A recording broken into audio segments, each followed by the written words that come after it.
নমস্কার, আমি জাহিরুল। শুরু করছি উত্তরের সংবাদ। আজকের বিশেষ সংবাদ হলো, আজ জলপাইগুড়ি টাউন স্টেশনের কাজ পরিদর্শনে এলেন রেলের কাটিহার ডিভিশনের ডিভিশনাল রেলওয়ে ম্যানেজার। সাংবাদিকদের জানালেন, স্টেশনের কাজের অগ্রগতি দেখতেই তার পরিদর্শনে আসা। আগামীকাল থেকে শুরু হতে চলেছে জলপেশে শ্রাবণী মেলা। এই মেলায় কোনো রকম অপ্রীতিকর ঘটনা এড়ানোর জন্য জলপাইগুড়ি জেলা প্রশাসনের পক্ষ থেকে জারি করা হলো একগুচ্ছ নিয়মবিধি।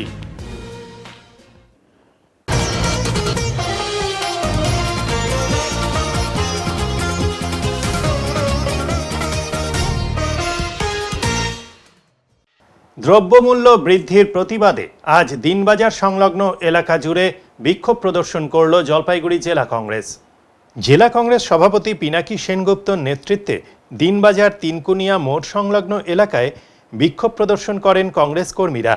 তাদের মূল দাবি, বর্তমানে আলু পেঁয়াজ থেকে শুরু করে শাকসবজির দাম আকাশ ছোঁয়া। কিছু অসাধু ব্যক্তির কারণে এই দাম বৃদ্ধি হয়েছে। তাই সরকারকে দ্রুত এই সমস্ত জিনিসের দাম কমানোর আর্জি জানিয়ে বিক্ষোভ প্রদর্শন করেন তারা। জলপাইগুড়ি জেলা কংগ্রেস নেতৃত্বরা উপস্থিত ছিলেন আজকের এই বিক্ষোভ কর্মসূচিতে।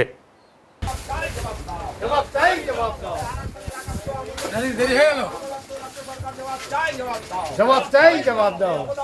সরকারের বিরুদ্ধে আমাদের আন্দোলন চলছেই চলবে, চলছেই চলবে। রাজ্য সরকারের বিরুদ্ধে আমাদের আন্দোলন চলছেই চলবে, চলছেই চলবে। বন্দে মাতরম, বন্দে মাতরম, বন্দে মাতরম। সম্ভাষণ জ্ঞাপন করছি। আজকে জাতীয় কংগ্রেস মানুষের সাথে শুধু জলপাইগুড়ি নয়, সারা ভারতবর্ষেই যে দিশা, সেই দিশা আমরা অতীতে দেখিয়েছি, এখনো দেখাচ্ছি। গণতান্ত্রিক উপায়ে সরকার গঠিত হয়, মানুষের সমর্থন নিয়ে সরকার গঠিত হয়। সরকার একটা নাম কষতে টাস্কফোর্স গঠন করেছে, টাস্কফোর্সের মানুষজন আসছেন, কী নাটকবাজি হচ্ছে জানি না, কিন্তু জিনিসপত্রের দাম কমছে না।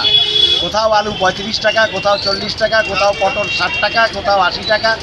তার সাথে সাথে পাল্লা দিয়ে সরষের তেলের দাম বাড়ছে, পেট্রোল ডিজেলের দাম তো আগের থেকেই ঊর্ধ্বমুখী। এই অবস্থায় বা এই পরিস্থিতিতে জাতীয় কংগ্রেস দলের তরফ থেকে মানুষকে সচেতন করতে এবং প্রতিবাদ জানাতে আমরা বাজারে বাজারে বিক্ষোভ এবং প্রতিবাদ কর্মসূচি করছি। আজকে জলপাইগুড়ির মূল বাজার দিনবাজারে আমরা প্রতিবাদ কর্মসূচি পালন করব। জলপাইগুড়ি টাউন স্টেশন পরিদর্শন কাটিহার ডিভিশনের ডিআরএম-এর। শনিবার দুপুরে রেলের কাটিহার ডিভিশনের divisional railway manager S Surendra Kumar Amrit Bharat প্রকল্পের অধীনে চলা কাজ সরেজমিনে পরিদর্শন করতে জলপাইগুড়ি স্টেশনে আসেন। রেলের এই উচ্চপদস্থ কর্তার সঙ্গে ছিলেন জলপাইগুড়ি লোকসভা কেন্দ্রের সাংসদ ডাক্তার জয়ন্ত কুমার রায়। পরিদর্শন শেষে ডিআরএম আমাদের জানান, দ্রুত গতিতে কাজ চলছে, কাজ করার ক্ষেত্রে কোনো সমস্যা হচ্ছে কিনা সেগুলোই খোঁজ নিতে আসা।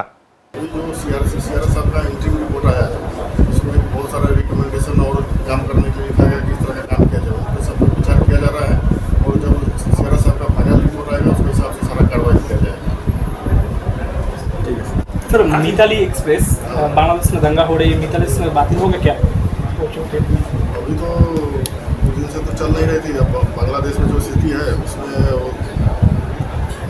बांग्लादेश सरकार के द्वारा बहुत सारे कदम उठाए गए हैं, जिसमें कि ट्रेन वगैरह शायद वहाँ नहीं चल रही है। इसका असर तो मिताली एक्सप्रेस में होगा। उसके बारे में हम लोग लगातार संपर्क में हैं बांग्लादेश रेलवे के साथ में, और जैसी व्यवस्था होगी उसे किया जाएगा। नया कुछ मैसेज, नया कुछ इन्फॉर्मेशन आपका जुडिक्शन में कटिहार से आपका जो है नया ट्रेन के कुछ पैसेंजर लोगों के लिए कुछ खबर? अभी तो देख रहे हैं अमृत भारत योजना के तहत बहुत सारा काम हो रहा है। ये काम पिछले साल शुरू हुआ था, तो इस साल के अंत तक इसको हम लोग कंप्लीट करने का प्रयास कर रहे हैं, जिससे यात्रियों की सुविधाओं में और बढ़ोतरी होगी। और इसके अलावा और भी जो सर्वे किया जा रहा है और क्या सुविधाएं चाहिए उनको भी पूरा करने का हम लोग प्रयास करेंगे। सर, ये ट्रेन का स्टेशन का काम कब खत्म होगा? ये स्टेशन जो हो रही है काम देख रहे हैं एडवांस स्टेज में है, इस साल के अंत तक पूरा काम खत्म हो जाएगा। অপরদিকে এই কর্মযজ্ঞ প্রসঙ্গে জলপাইগুড়ি সাংসদ বলেন, আমাদের উপর মানুষ আস্থা রেখেছেন, এবারও আমরাও মানুষের আশা পূরণের যথাসাধ্য চেষ্টা করব। আজকে আমরা নালাদা এই উন্নয়নের প্রকল্পে কি কাজ হচ্ছে সেটা নিয়ে দেখতে এসেছি। তাতে আমরা আমাদের প্রস্তাব রেখেছি ওখানে, আমরা ডিআরএমের সাথে দেখা করলাম এবং এমপি সাহেবও উনি ছিলেন, তাই সাংসদ জয়ন্ত রায় ছিলেন। এবার ওনাকে বলেছি যে আমাদের একটা বিকল্প ব্যবস্থা, আমরা উন্নয়ন চাচ্ছি, আমরা এই প্রকল্পটা বাস্তবায়িত হোক, পাশাপাশি আমাদের এই 600 পরিবার, প্রায় 600 পরিবারে একটা বিকল্প ব্যবস্থা করা হবে, যাতে এই পরিবারগুলো ভেসে নেয়। তা আপনারা তো কথা বললেন, কি বললো উনি? উনি একটা আশ্বাস দিলেন, বলে দেখছি আপনাদের ব্যাপারটা নিয়ে মাথায় আছে আমাদের, আমরা চিন্তা ভাবনা করছি কী করে কী করা যায় যাতে উন্নয়নটাও যাতে হয় এবং আমাদের এই পরিবারগুলো যাতে বাঁচে। আচ্ছা, মানে আপনারা কি চান আসলে? আমরা চাচ্ছি যে উন্নয়নও হোক, আমাদের বিকল্প ব্যবস্থা হোক, মানে মানে আমরা যাতে প্রতিবারই যেন একটা আমাদের আতঙ্কের মতো থাকতে হয় যে আমরা হয়তো কবে আবার কে এসে বলে দিল এখান থেকে উচ্ছেদ হয়ে যেতে হবে। আমরা একটা স্থায়ী ব্যবস্থা চাচ্ছি, যদি উনি রেল থেকে যদি নিজের ব্যবস্থাও করে দেয় সেক্ষেত্রেও আমাদের সুবিধা হবে। কি নাম? আমার নাম জয়ন্ত কর। জীবনে প্রতিবন্ধকতা আসবেই, এগিয়ে যেতে হবে। জলপাইগুড়ি প্রেস ক্লাব আয়োজিত একটি অনুষ্ঠানে একথাই বললেন জলপাইগুড়ি জেলা police super. Jalpaiguri press club আয়োজিত এক অনুষ্ঠানে মুখ্য অতিথি জলপাইগুড়ি জেলা পুলিশ সুপার উমেশ খান্ডাবাহলে গণপত এই বক্তব্য তুলে ধরেন আগামী প্রজন্মের সামনে। এদিন পৌরসভার প্রয়াস সভাঘরে জলপাইগুড়ি প্রেস ক্লাব আয়োজন করেছিল মোটিভেশনাল প্রোগ্রাম, যে অনুষ্ঠানে মূল বক্তা ছিলেন জেলার পুলিশ সুপার।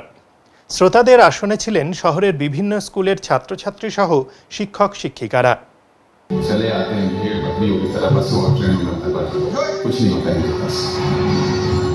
गरीब होता है पता नहीं पढ़ा पाते बाप अपने बच्चा को महंगा स्कूल कॉलेज में, लेकिन पता है फिर ये लोग खाली हाथ नहीं आते, जज्बा लेके आते हैं कि ये लोग भी ना एक दिन IAS IPS बनेंगे। ফেল হওয়ার পরে যেরকম সবাই নর্মাল স্টুডেন্ট থাকে সেরকম আমারই একটা নিরাশ হয়ে গিয়েছিল। সে তারপরে ফেল করার পর আবার এবং স্কুলে পাস করে, স্কুলের রেজাল্ট ভালো হয় এবং সে দিল্লি যায় IPS করতে এবং আনা করে নিয়ে IPS করে দুবারের চেষ্টায় সে IPS এ ক্র্যাক করে। এটা আমরা সিনেমায় দেখেছি। সেজন্য কী কী দরকার আছে, কীরকম আমরা ভালো করে করতে পারি, পড়াশোনা কীভাবে করতে হবে, কম্পিটিটিভ এক্সামের জন্য মেনলি আজকে ওনার কোশ্চেনটা ছিল, সেটা আমি যত চেষ্টা ওনার যে কোশ্চেন ছিল ওনার আনসার দেওয়ার চেষ্টা করেছে। তো একটা ভালো সুন্দর প্রোগ্রাম হয়েছে, জলপাইগুড়ি টাউনের বিভিন্ন স্কুল থেকে বাচ্চারা এসছে আজকে দেখেছে।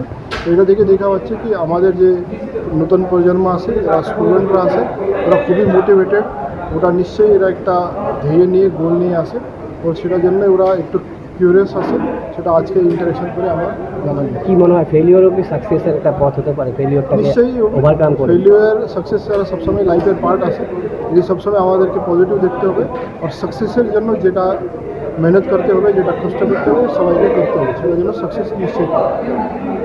কৃষিকাজের পাশাপাশি লাভের আশায় কৃষকরা ঝুঁকছেন চা চাষের দিকে। জলপাইগুড়ি সদর ব্লকের কৃষকরা এমনটাই জানালেন। জলপাইগুড়ি সদর ব্লকের বিভিন্ন জায়গায় কৃষিকাজের পাশাপাশি বর্তমানে কৃষকরা এখন নিজেদের নিয়োজিত করছেন চা চাষে। অন্যান্য কৃষিকাজের লাভ সারা বছর তেমনটা না হওয়াতেই কৃষকরা চা চাষে ঝুঁকছেন বলেই মনে করা হচ্ছে। এই চিত্র সদর ব্লকের পাতকাটা গ্রাম পঞ্চায়েতের মাঝাভারি এলাকার। এই এলাকার অনেক কৃষকই রয়েছেন যারা নিজেদের আবাদি জমিতে চা চাষে এখন ব্যস্ত। কেউ করছেন 2 বিঘা, কেউ 4 বিঘা, আবার কেউ 6 বিঘা নিজস্ব জমিতেই এই চা চাষ করছেন। বর্তমানে কাঁচা চা পাতার পাইকারি মূল্য যাচ্ছে প্রায় 30 টাকা। স্থানীয় চা চাষিরা জানালেন অন্যান্য কৃষিকাজের পাশাপাশি চা চাষে এখন অনেকটাই লাভ, তবে বর্তমানে পরিচর্যা, সার ও ওষুধপত্রের দাম অনেকটাই বেড়েছে। সমস্যা থাকলেও লাভ একেবারে কম হয় না বলেই জানান তারা। রবীন্দ্রনাথ দাস। কোথায় বাড়ি? মাঝাবাড়ি। প্রায় না হলো 15-20 বছর ধরে করতেছে। কতটার জমি রয়েছে? ধরো 2.5 বিঘা, আমি যেটুকু আছে ওইটুকু বলি না, 2.5 বিঘা। পাতা কিভাবে বিক্রি করেন এখান থেকে? পাতা যেরকম দাম আসে সেরকমই দাম করি। মানে এখান থেকে কি ফ্যাক্টরিতে যায়? না, এখান থেকে আমরা পাইকারকে দিই, পাইকাররা ফ্যাক্টরি নিয়ে যায়। বর্তমানে কি দাম যাচ্ছে? বর্তমানে 30 টাকা যাচ্ছে, 30, 31, 32 এরকম। আগের তুলনায় কি বেশি বলা যায়? না, আগে তো যখন আমরা করি তখন তো 3 কেজি পর্যন্ত আমরা দিছি। এখন একটু বাড়ছে আর কি, লাভ কি সেই হিসাবে অনেক বাড়ছে আর কি। মানে লাভ কি বলা যায় যে লাভ আর কি হবে, মানে সারের দাম যেরকম বাড়ছে, হ্যাঁ সারের দাম হিসাবে ওষুধের দাম হিসাবে আমাদের তো কত কি পোষাবে, সংসার চলে আর কি। এটা কোন এলাকা এটা? এটা হচ্ছে তোমার পাতকাটা, জিপি হচ্ছে পাতকাটা, জলপাইগুড়ি জিপি, জেলা জলপাইগুড়ি। এলাকাটার নাম গ্রাম? গ্রাম হচ্ছে মাঝাবাড়ি। এখানে কত মানুষ রয়েছেন যার? আমাদের আগে তো কম করছে, এখন প্রায় লোকে চা বাগান করতেছে নিজস্ব জমিতে? নিজস্ব সবাই নিজস্ব করেছে, এখানে কোনো কোম্পানি নাই। এই সবাই যার যার জমি আছে তারা নিজ নিজ হ্যাঁ নিজে ইয়া করে চাষ করছে। মালবাজার মহকুমার মেটলি ব্লকের মঙ্গলবাড়ি বস্তিতে লাগাতার চলছে হাতির হানা। শুক্রবার রাতেও হামলা চালিয়ে এলাকার একটি বাড়িসহ দোকান ক্ষতিগ্রস্ত করে হাতি। ঘর ভেঙে মজুদ খাদ্যদ্রব্য সাবার করার পাশাপাশি দোকানের খাদ্যদ্রব্য সাবার করেছে হাতিটি। বাড়ির লোকজন পালিয়ে কোনো ক্রমে প্রাণে বাঁচেন। লাগাতার এলাকায় হাতির হানায় রীতিমতো আতঙ্কিত জনগণ। জানা গিয়েছে শুক্রবার রাতে সংলগ্ন পানঝোড়া জঙ্গল থেকে একটি হাতি বেরিয়ে চলে আসে মঙ্গলবাড়ি বস্তি এলাকায়। হাতিটি প্রথমে অতুল রায়ের দোকানে হামলা চালায়। এরপর হাতিটি সংলগ্ন বিনয় রায়ের বাড়িতে গিয়ে রীতিমতো ভাঙচুর করে। ওই সময় বাড়ির লোকজন পালিয়ে কোনো ক্রমে প্রাণে বাঁচেন। যাবতীয় ক্ষতির ক্ষতিপূরণ দাবি করেছেন বাসিন্দারা। বন দপ্তর সূত্রে জানা গিয়েছে নির্দিষ্ট ফর্মে আবেদন করলেই সরকারি নিয়মে ক্ষতিপূরণ দেওয়া হবে। গত কয়েকদিন ধরেই মঙ্গলবাড়ি বস্তি এলাকায় লাগাতার হাতির হানা হচ্ছে। এলাকায় হাতির হানা রুখতে বনকর্মীদের টহলদারিও দাবি করছেন বাসিন্দারা।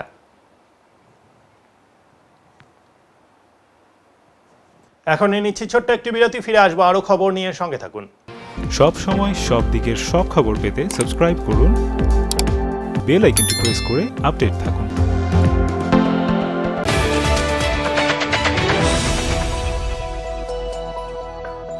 আপনার শহরে প্রসিদ্ধ লৌহ বিপণী কেএস আয়রন হাউসের তরফে সকলকে জানাই প্রীতি ও শুভেচ্ছা। এখানে আপনি পাবেন নামি দামি ব্র্যান্ডের সকল প্রকার লৌহ সামগ্রীর বিপুল সম্ভার। এখানে পাবেন square pipe, round pipe, angle, square bar, পাতি, শীট, টিনের বিভিন্ন আইটেম। এছাড়াও রয়েছে all type of grill and আলমারি ফ্যাক্টরি আইটেম। প্রতিষ্ঠিত মার্বেল ব্যবসায়ী দীপেন্দ্র চক্রবর্তী ও তার সহধর্মিনী মৌসুমী চক্রবর্তীর কেএস আয়রন হাউসে প্রতিটি জিনিসই পাবেন রিজনেবল প্রাইসে। তাই এবার আর বাইরে ছুটতে হবে না আপনাদের। লোহা ও লৌহজাত সামগ্রী সুলভ মূল্যে কিনতে তাই আজই আসুন। আমাদের ঠিকানা কেএস আয়রন হাউস, 4 নম্বর ঘুমটি, জলপাইগুড়ি।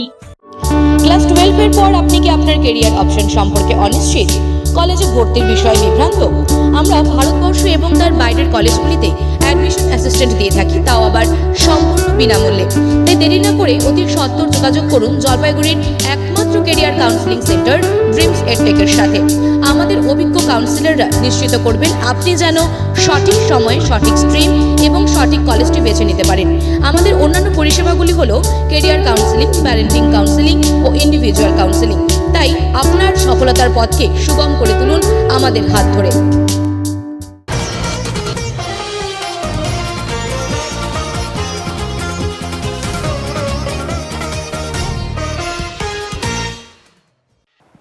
আগামীকাল থেকে শুরু হতে চলেছে জলপেশে জনপ্রিয় শ্রাবণী মেলা। এই শ্রাবণী মেলার শুরুর আগে একগুচ্ছ বিধিনিষেধ জারি করল জেলা প্রশাসন। মহাদেব দর্শনের আগে কিংবা মেলা ঘুরতে যাওয়ার আগে জেনে নিন কি কি করা যাবে না।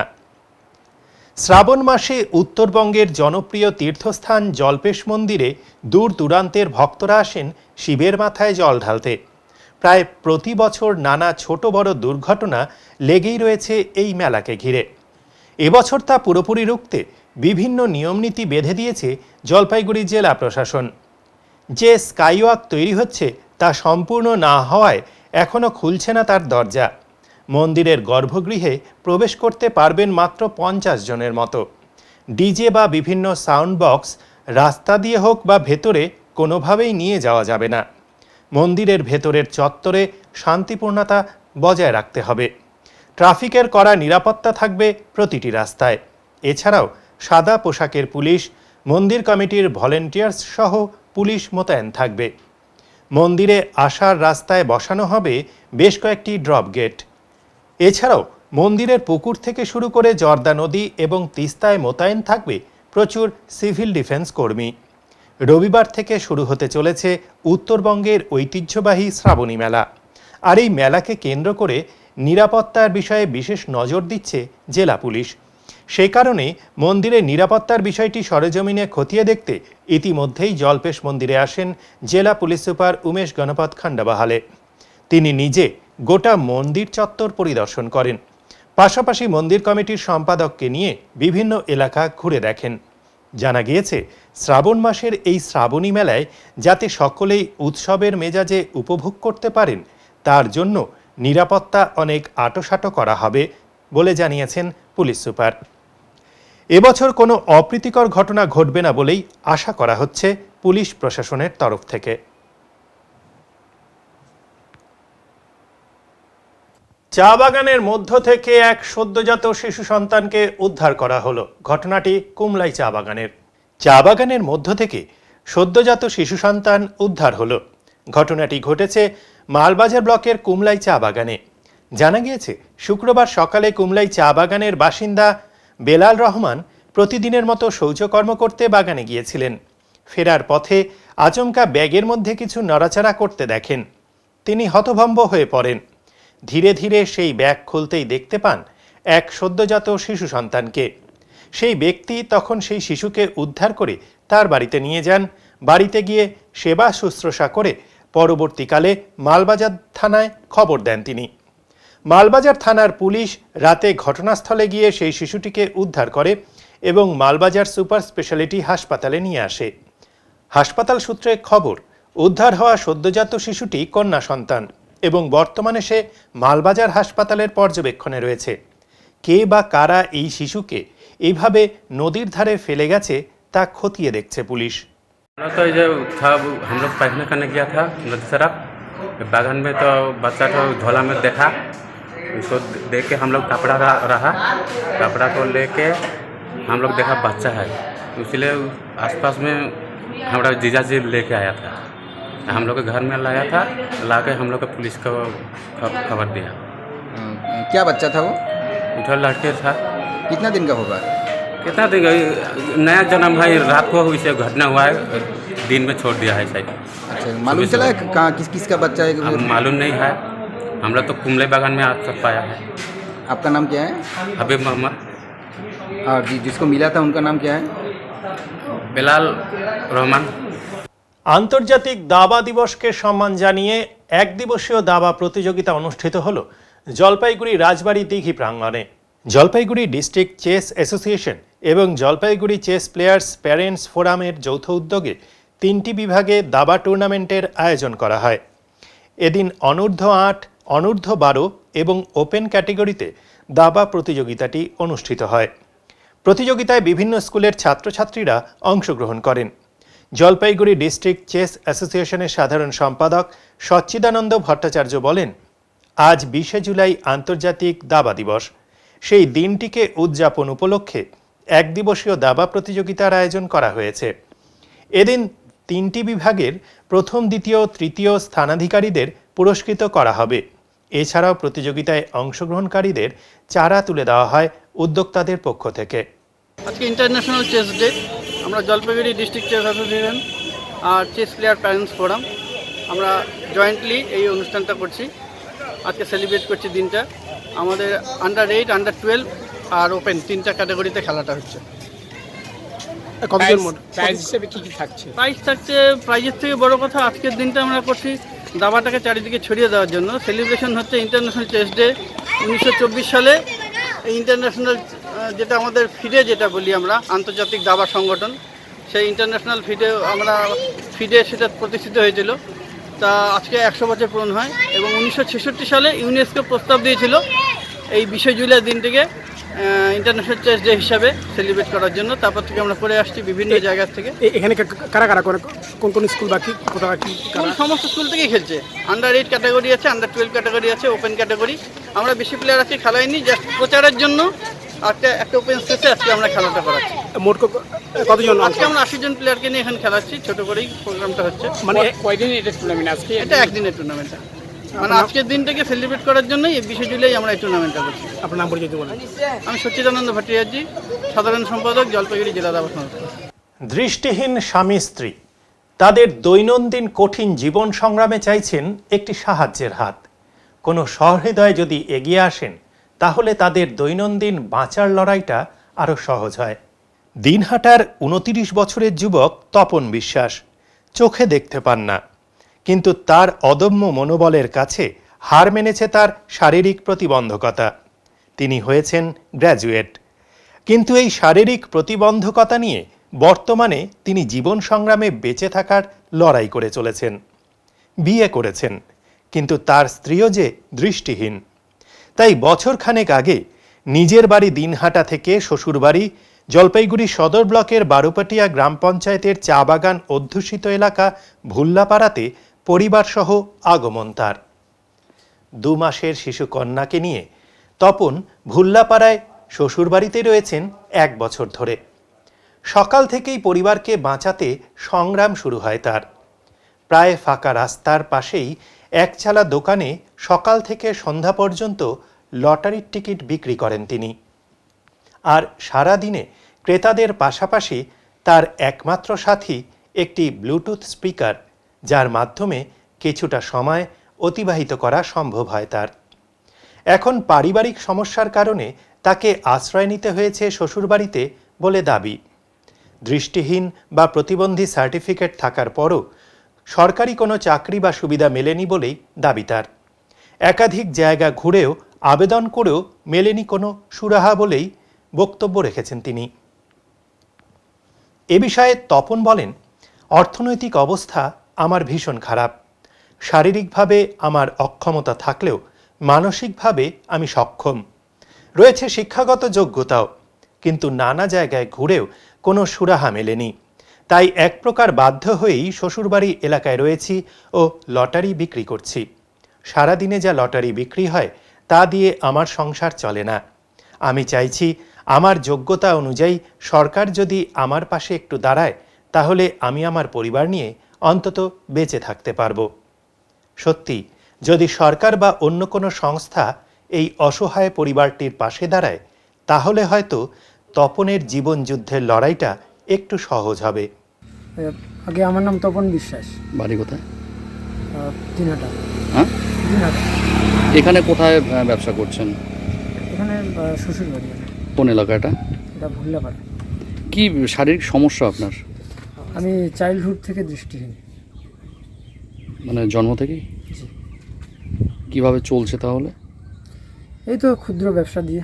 কি ব্যবসা এটা? টুকটাক একটু লটারি ব্যবসা করছি।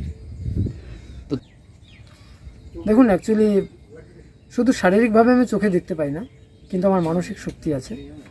আর আমি এই প্রতিবন্ধকতাকে কাটিয়ে শিক্ষাগত যোগ্যতায় একটু এগিয়ে রয়েছি, কারণ আমি গ্র্যাজুয়েশন কমপ্লিট করেছি। আর পাশাপাশি কম্পিউটার জানা আছে আমার, এবং তবলার উপরে আমার ডিপ্লোমা করা আছে। মিউজিক্যাল নিয়েও আমি কাজ করি, বিভিন্ন প্রোগ্রাম করি।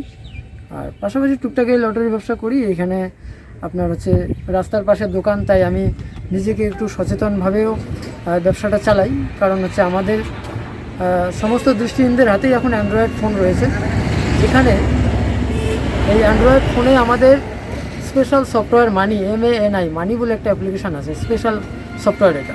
তো যার মাধ্যমে আমরা পয়সা আইডেন্টিফাই, মানে নোট আইডেন্টিফাই করতে পারি যে আমার কাস্টমার আমাকে কত টাকা দিলেন এবং সেটি সঠিক কিনা, মানে আমার টিকিটটা যত টাকা দামের উনি তত টাকা আমাকে দিলেন কিনা, সেটা আমি মোবাইলের মাধ্যমে আইডেন্টিফাই করি। এবং এইভাবে আমি ব্যবসা করছি, কিন্তু ব্যবসা করে তেমন একটা প্রফিট পাচ্ছি না, কারণ লটারিতে পুরস্কার নেই আগের মতো, আর সেরকম সেল নেই, বিক্রি নেই সেরকম।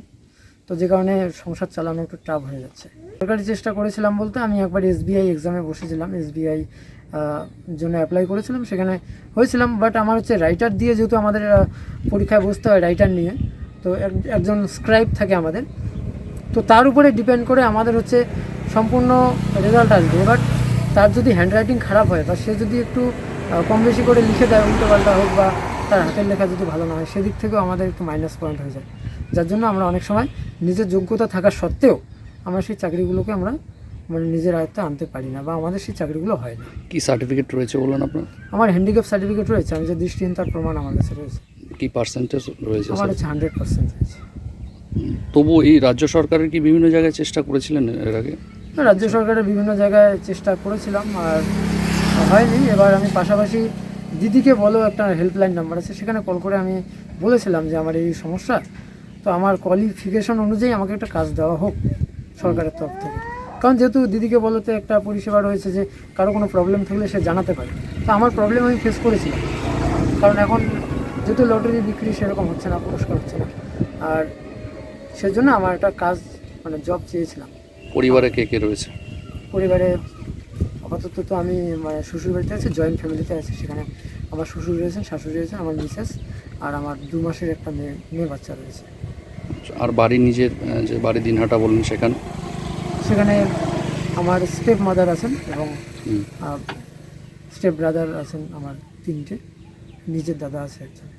আমার আবেদন আমি বলবো যে আমাকে একটা আমার কোয়ালিফিকেশন অনুযায়ী আমার যোগ্যতা অনুযায়ী আমাকে একটা কাজ বা জব দেওয়া হোক, যাতে আমি ভালোভাবে লাইফটাকে স্ট্রাগল করতে পারি। লটারি দিয়ে তো আর হচ্ছে না। ডাক্তার কি বলেছিল? ডাক্তার চোখের ভালো হওয়ার ব্যাপারে? আর চোখের বিষয়ে ডাক্তার আমাকে বলেছিলেন যে আমাকে স্থাপন করলে একটা চোখ হয়তো ঠিক হওয়ার সম্ভাবনা আছে, মানে ডোনেট করতে হবে। হ্যাঁ, একটা চোখ ডোনেট করলে আমার বাঁ চোখটা ঠিক হওয়ার সম্ভাবনা, কারণ আমি বাঁ চোখটা দিয়ে লাইট বুঝতে পারি, মানে আলো ছায়া যেটা রয়েছে সূর্যরশ্মি, সেটা বাঁ চোখ দিয়ে আমি রিয়েলাইজ করতে পারি, বাট আমার ডান চোখটা পারি না, ডান চোখটা অকেজ হয়ে গেছে।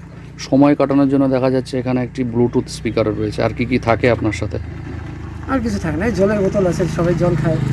আর আমি যেহেতু সারাদিন এখানে দোকান করি, তাই ওই একটু একটু বিনোদনের জন্য গান বাজনা শুনি এবং সবাই শোনে, কীর্তন, বাউল, ভাওয়াইয়া সঙ্গীত, এই সমস্ত শুনে আর কি টাইমটা অতিবাহিত হয়। পাশাপাশি আমার 2-1টা নাম্বার। এই রাস্তার পাশে এই দোকানে রয়েছেন, আপনি কিভাবে বাড়ি থেকে আসেন? বাড়িটা কত দূর আর যান বা কী করে? এখান থেকে মোটামুটি 1/2 কিলোমিটার হবে আমার শ্বশুর বাড়ি, তো সেখানে আমি বাইকে যাওয়া আসা করি। কেউ না কেউ আমাকে সহযোগিতা করে। যাই হোক, মানুষের আন্তরিক সহযোগিতায় আমি অ্যাকচুয়ালি সত্যি কথা বলতে এটা অনস্বীকার্য, এটা না বললেই নয়, এটা বলাই বাহুল্য যে মানুষের সহযোগিতা নিয়েই কিন্তু আমি একটা অজানা জায়গায় এসে দোকান করি। এটা হয়তো বা অনেকের পক্ষেই করা অসম্ভব, কারণ সাপোর্ট না হলে এটা করা ইম্পসিবল। তো সেখানে সবার কাছ থেকে আমি সাপোর্ট পেয়েছি, এই জন্য এই এলাকার মানুষদের আমি অসংখ্য ধন্যবাদ জানাই। এই এলাকাটার নাম কি বললেন? এটা ভুল্লাপাড়া। এখন নিচ্ছি ছোট্ট একটি বিরতি, ফিরে আসবো আরও খবর নিয়ে, সঙ্গে থাকুন। সব সময় সব দিকের সব খবর পেতে সাবস্ক্রাইব করুন, বেল আইকনটি প্রেস করে আপডেট থাকুন।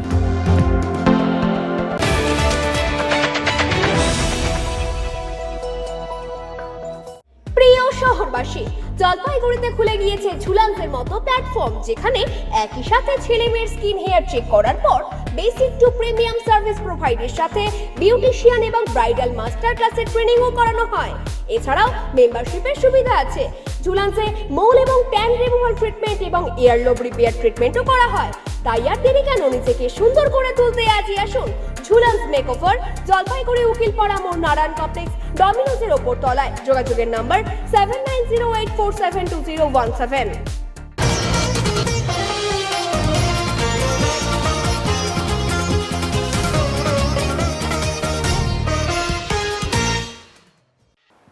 আজ সকালের মেঘলা আবহাওয়া স্বস্তি দিল জলপাইগুড়িবাসীকে। সপ্তাহের শেষ দিনে জলপাইগুড়ি শহরের সকালবেলার আকাশ ছিল মেঘাচ্ছন্ন, যদিও বেলা বাড়ার সাথে সাথে কিছুটা হলেও রোদের দেখা মিলেছিল। জলপাইগুড়ির এই আবহাওয়ায় কিছুটা হলেও স্বস্তির নিঃশ্বাস ফেলেছেন সাধারণ মানুষ, কারণ বেশ কয়েকদিন লাগাতার বৃষ্টি ও তারপর প্যাঁচপ্যাঁচে গরম, তাই এই আবহাওয়া স্বস্তি দিয়েছে মানুষকে। যদিও পরে অবশ্য ফের রোদ উঠেছে জলপাইগুড়ি জেলা জুড়ে। এখন আবহাওয়ার খবর।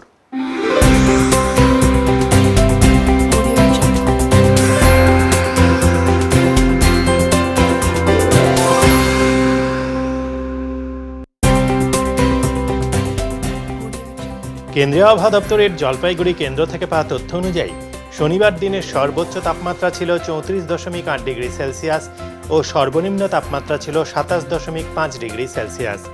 গত 24 ঘন্টায় বৃষ্টি হয়েছে 0.8 মিলিমিটার। শেষ করবার আগে আজকের বিশেষ বিশেষ সংবাদ আরও একবার। আজ জলপাইগুড়ি টাউন স্টেশনের কাজ পরিদর্শনে এলেন রেলের কাটিহার ডিভিশনের ডিভিশনাল রেলওয়ে ম্যানেজার। সাংবাদিকদের জানালেন স্টেশনের কাজের অগ্রগতি দেখতেই তার পরিদর্শনে আসা। আগামীকাল থেকে শুরু হতে চলেছে জলপেশে শ্রাবণী মেলা। এই মেলায় কোনো রকম অপ্রীতিকর ঘটনা এড়ানোর জন্য জলপাইগুড়ি জেলা প্রশাসনের পক্ষ থেকে জারি করা হলো একগুচ্ছ নিয়মবিধি।